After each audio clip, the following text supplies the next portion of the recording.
How about this hand right here? Go ahead. So, a criticism of atheism is that when you remove God, you remove a basis for morality. So do you think science can provide a basis for morality? And if not, how do you define morality? How do you reach that? We say that if that is a bald-faced lie, that religion has provided morality. Science is not providing it. Humanity has provided their own morality. There are dozens of books out on this subject in recent years about the evolution of the natural evolution of morality. And it's very clear that the way morality evolved, because you can see it historically, because these teachings existed back long before Jesus, that people had to live together, and once they were grouped together in close quarters, they just had to find a way to survive.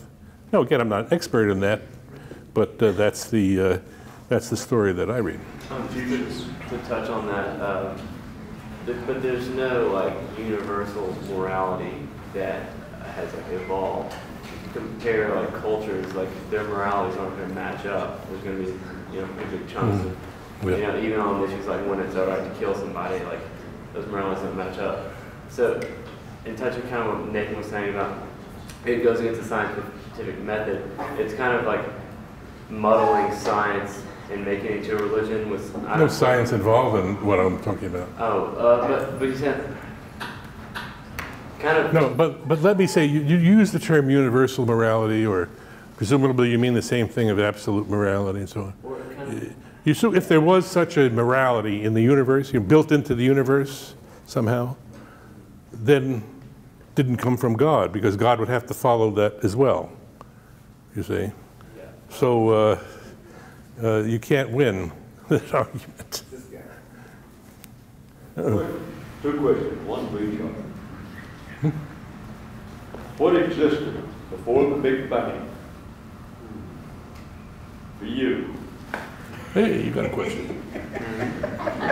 Had time been reversed, would we not study Greek and Roman gods of Olympus and maybe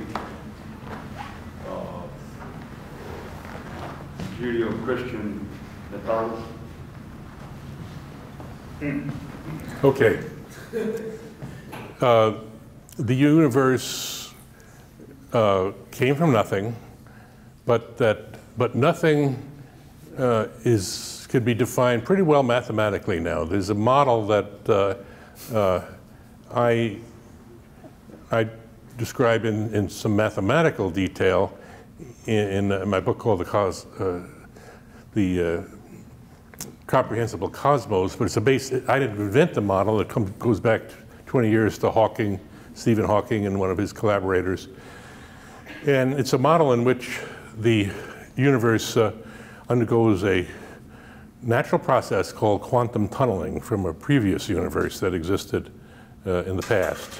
And there's a region in the center there that's chaos, and there's a tunnel through that, a quantum tunnel through that. Quantum tunneling is a well-established physics process that we've known for 50 years. It explains why alpha decays occur in nuclei. It's the basis of a very important device called the scanning tunneling microscope that enables you to look down. So it's established physics, well-established physics, can make a model. Now that doesn't mean that the universe happened that way, because there may be many other ways, but you can make a consistent model in which the universe came from a previous universe. And incidentally, your time reversal is a good thing that you mentioned that, because I'm big on that. Time in the other universe, time is going in the other direction. So I talk a little bit about this in my later books. So, yeah. My turn. I was asked a question that gets at cultural relativity. Oh, yeah, right. In a way, what if things had worked out differently in history? Might we be studying Greek and Roman gods, and the footnote would be the Judeo-Christian God? I have a two-part answer. Part one is, well, sure, because the Greeks and the Romans were trying to get it right, too. They had thoughtful people who, at least the thoughtful Greeks and Romans I'm tracking, who impressed me the most, were the monotheistically inclined ones like Plato. But point number two, though, the monotheism of Christians and Muslims and Jews is I believe, a historically later phase of religious thought than the polytheism of the city-states of the ancient world. That when we think of Greek and Roman religion, I think we probably first think of polytheistic mythological type religion. And I believe that religion was destined to be superseded by monotheism because monotheism is more profound. I think monotheism speaks more deeply to individuals and ultimately can speak more relevantly to the big issues of what our life together means on the largest scale. So in that sense, I would say, no, it was always going to be Yahweh. But not just Yahweh as known by the Israelites, but God of that kind.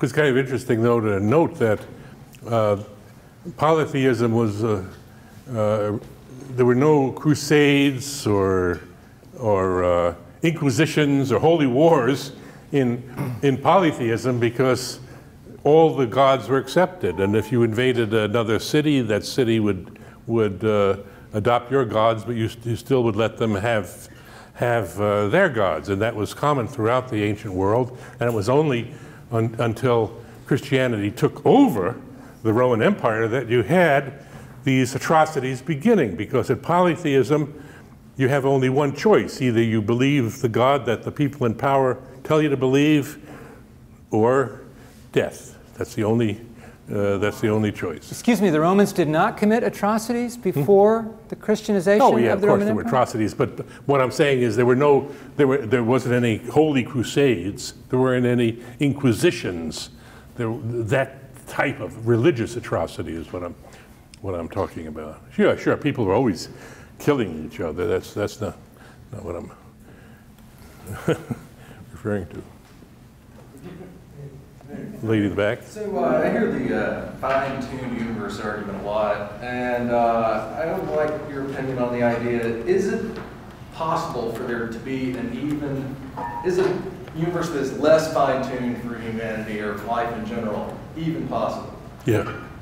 So we can have a universe that where gravity doesn't work like it does now, and it is still conceivable that a universe or something. Oh yeah, for sure. There's a large range of parameters that still allow many studies are on that, and I'm writing something on that right now myself, where I want to put this together mathematically so that you can see the range of possibilities. Sure.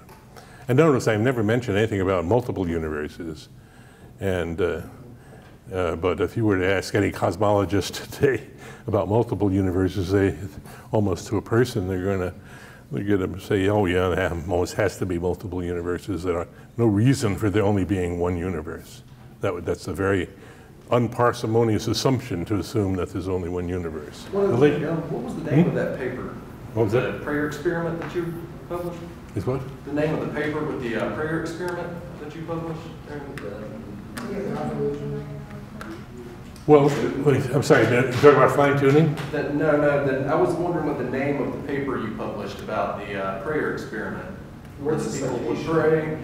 Oh, the prayer. No, I've written about this in several of my books. And then that has references to the, you're talking, oh yeah, the one experiment that, I know you're referring to now, the paper that I wrote with somebody. I'd have to find the reference for you. Yeah, it had to do with the claim by this guy Dossi, what's his first name? Dossi, who claims that prayers help cure the ill, and this guy who was a believer, incidentally, and I wrote this paper, questioning the data. Yes.